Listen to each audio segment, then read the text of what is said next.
So ayun, ngayon pong araw na to, no? Hindi tayo papasok sa trabaho dahil po nadali po ni Sujang yung buhok natin, no? So sabi niya po kasi sa akin, marunong siya maggupit. So sabi ko, sige nga, try natin. Tinry namin, ayun po kinalabasan, no? Ang sagwa. So ginawa ko po, tumawag ako sa boss ko, sabi ko hindi ako papasok, magpapagupit na lang po ako, no? Tsaka isa rin po sa dahilan kung bakit hindi tayo papasok kasi po meron tayong titignan na bahay, no? So iniisip po namin ni Yuki kung paano, kasi po may mura pong bahay dito, no? So mamaya po papaliwanag ko sa inyo kung bakit. So hatid po muna natin si Riri Chang. Riri Chang, hey, hi. Hello. Ne. Riri wa? Doko. Papa wa? Very good.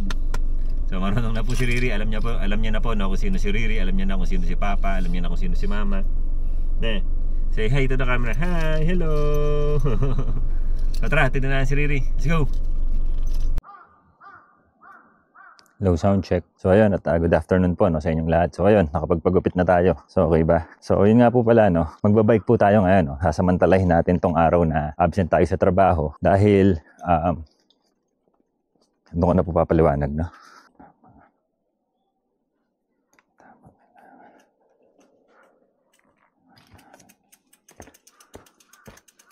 Sobra dito.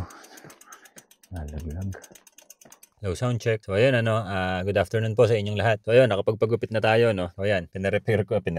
Pinaayos ko yung gupit ni Sujang. So ayun, so dapat po ngayon pong araw na to magbabike tayo dahil meron po akong gustong puntahan na bahay, no. So niisip po kasi namin ni Yuki na bumili ulit ng bahay, pero hindi na po cash, no, dahil wala naman na kaming ganong kalaking halaga dahil alam niyo naman po, kabibili lang natin ng bahay 2 years ago. So ayun, ay niisip po namin na bumili ng isa pang bahay dahil po, alam niyo na, parang investment na lang din dahil ito pong bahay dito sa kabila, no, may nangungupahan po diyang pamilya. So pumapasok po sa isip namin na teka, hindi imposible, no, na mapaupahan itong bahay na to. So kung mangyayari po 'yon, maganda, no, dahil magkakaroon ng income. Pagkatapos at the same time, meron ka ring investment, 'di ba? Tapos nung nakaraan po, nagre-research ako sa internet, may nakita po akong bahay. So, ayun, yun po yung sanang iniisip kong puntahan ngayon. Kaya lang po, ayan po, umulan. Kumbaga naka-setup na po ako.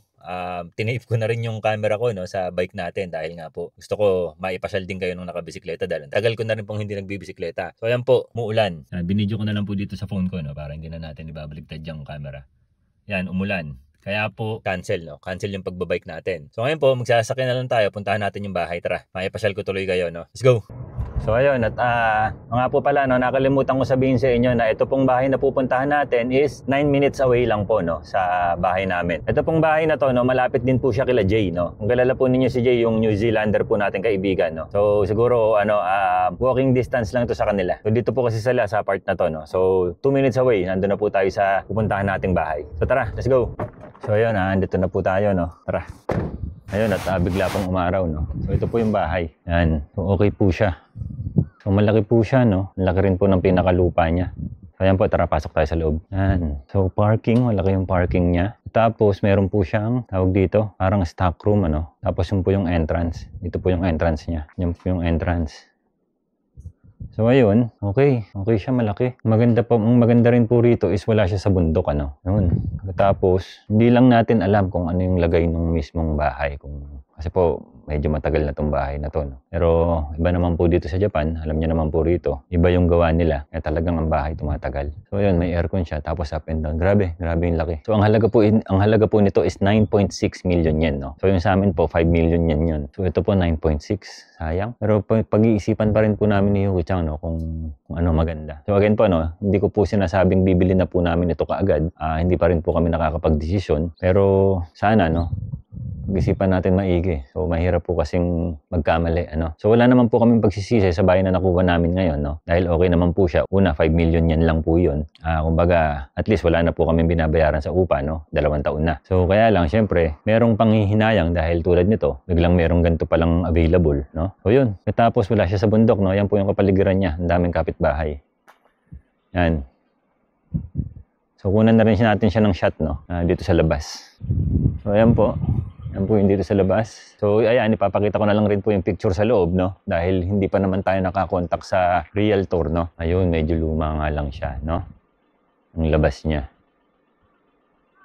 Pero malaki siya. No? Ito, yan po yung likod. So ayun, tara, kain muna tayo. So ayun po no. Okay yung okay yung location, kaso 9.6 million yen no. So kasi po dito po sa Japan no, ang bahay po na yung kasing laki po nung sa amin no. Pagkatapos hindi ganoon kalaki yung paligid po ano, kasi po malaki yung paligid yung paikot ng bahay ano.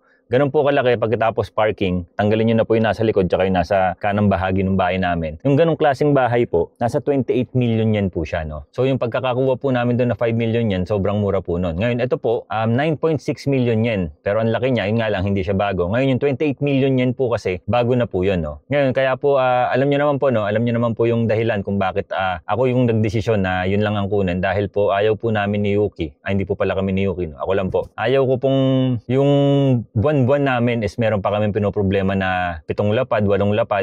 Kumbaga, kung dalawa po kayo, no? Kung dalawa po kayo nagtatrabaho, 7 lapad, 8 lapad, kaya po yun. Kaya lang nga po, sasabay yung pag-aaral ng bata ni Riri, no? Dahil may baby na nga po kami ngayon. Sasabay po yung pag-aaral ng bata, magpapatong-patong po siya, no? At saka hindi po maigsi yung bayaran na yun na 7 lapad, 8 lapad. Aabutin po yan ng 20 years to 25 years. So imagine po yung para kang nakakulong, no? Doon sa obligasyon na yun. So kaya po, sinabi ko kay Yuki na hindi, mag-used house lang tayo. Kung tutusin po, no, si Yuki po, kung kay Yuki lang po ipapangalan, no, napakabilis po ni Yuki na ma-approve dito, no, dahil po lokal si Yuki. Napakabilis niya pong ma-approve sa mga loan ng bahay. Kaya lang po, hindi na po tayo yung katulad nung dati, no, kasi po ako, ang dami ko pong na-experience, no, kuha ko ng bagong motor, nasa Pilipinas ako, kuha ko ng bagong sasakyan. So alam ko po yung feeling na sa una lang po yung feeling na yun, eh. Uy, bago. Sa una lang po yun. Kapag ka po, ito na po yung monthly niyan, dyan na po sasakit yung ulo niya. So, sa madaling salita po, dinaanan ko na po yung mga mga ganong klaseng stress, no? Kaya po may natutunan tayo. So tulad nga po ng sabi nila, no, kapag kayong pagkakamali is paulit-ulit mong ginagawa, hindi na po pagkakamali yun, no? Ibig sabihin nun, choice na yun. So yun yung ayaw nating mangyari na restricted tayo, no? Dahil sa